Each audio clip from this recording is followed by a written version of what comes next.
horse to move his hip away from me. Normally I do it in hand, but if you saw him striking and everything before, you would understand. So I can teach him right while he's tied up. So what I'm going to do is go up to him with my little expensive broken lunge whip here. Tidbit. Now, instead of spending $30, $40 for a fancy stick, most people's got broken lunge whip. Recycle. This one's they usually break off about 4 foot, and that's what I use primarily. So what I'm going to do is go to his hip, I'm going to wave it, and if he doesn't move, I'm going to tap him. And I'm going to use what I call sugar, as much sugar ever I need to get him to move, because this horse, you know, he doesn't want to back off nobody. So he would, especially at the start, would take my head off and not move that hip. So I got to teach him that that's not, I'm the head of this little herd of ours.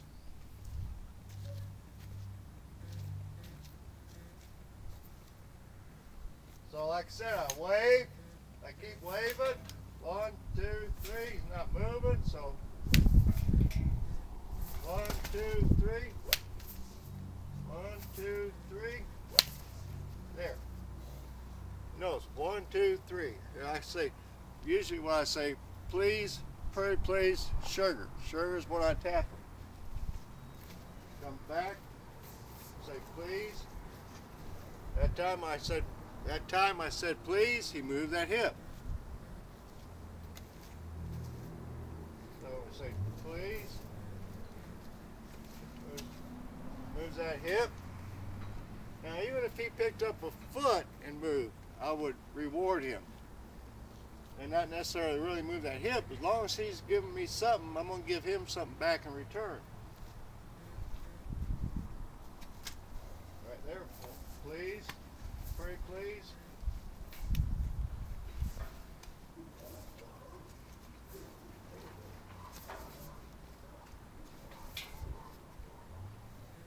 Right there.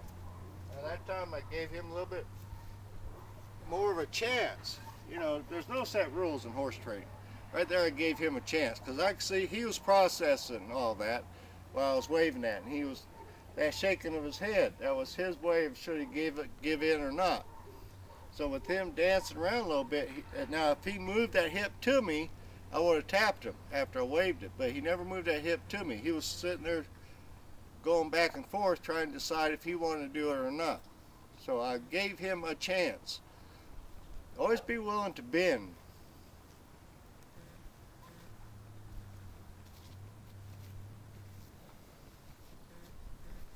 Wait, please, pretty please.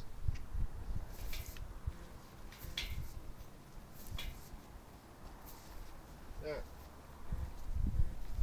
I didn't have to tap again. Like I said, if he's throwing that head and if he's dancing a little bit, I'm gonna go back and say it again. I'm gonna give him a chance.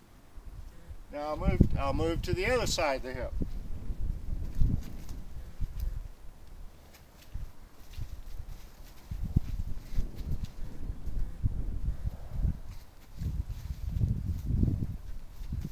There you go.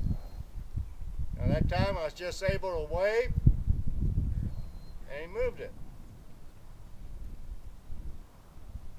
And I haven't worked that side of the hip yet. So that was the first time. I know the popular thing now is saying horses think with one side of the brain, they don't process it. Well, right there's an indication they do process it. I mean, now do you got to feels like you're teaching them on the other side where you taught them on the other side. Well, yes and no. But they pick it up quicker always on the other side. And the way I best describe it, we all know how to write with our right hand. So if we try to write with our left, mentally we know how to write with our left. But putting it on paper is a different thing. But now we can start practicing, and we would be writing with our left hand quicker than when we originally learned how to write with our right. So that's just one of the things I've noticed through the years. I'll go back to his right hip. Wait my stick. He moves. That's good. So I'll keep doing that, keep doing it, and keep working that. Now I'm going to sort of jump gun a little bit here. And what I'll do, I'll show you a little bit. I'll start working him back and forth here after reset up, so you can see what I'll do the next after he gets good with this. And actually I'll probably be doing a little bit of both at the same time right now. But I'm going to move him back and forth. I'll start out, send him forward. I'm going to work off this hip. Just work off this hip. Now at some point, I'll pick up, change my hands, and ask them to change directions.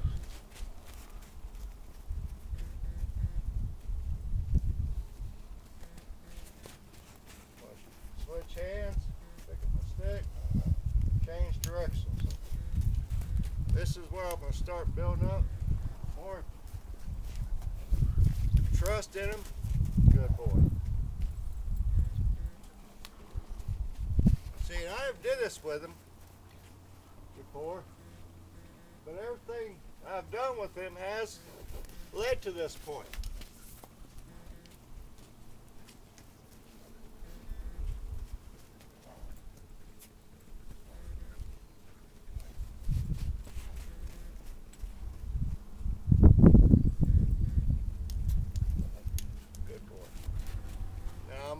Go in what I call my neutral, which is right here. This is my neutral. When I come to neutral, my horses know to disengage and face me, because I've taken that pressure off. And like he doesn't know what this means, but you know, so as soon as I took that pressure off, he just took, probably didn't hear it, but he let out a breath and he quit. You don't have to look at heinies. They will, if you teach him properly. And like I say, he hasn't been taught, but like I said, as soon as he's paying enough attention to my body, that he quit when I quit. And that's what I want to do. So I'll keep building on this and building on this until he does everything well. And I want him super well. I'm not going to, now after he learns it real well, I'm not going to over school him where he gets soured. So next time you see him, he'll actually be brushed. And he's coming along pretty good. Like I said, y'all didn't get to see all of his madness. Yeah, I guess you should, so you know what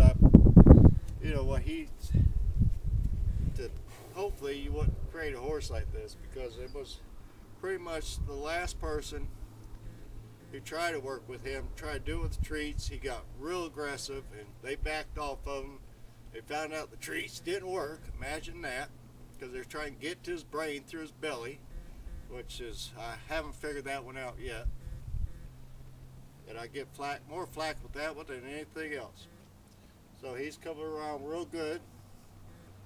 And next time you'll actually see him brushed.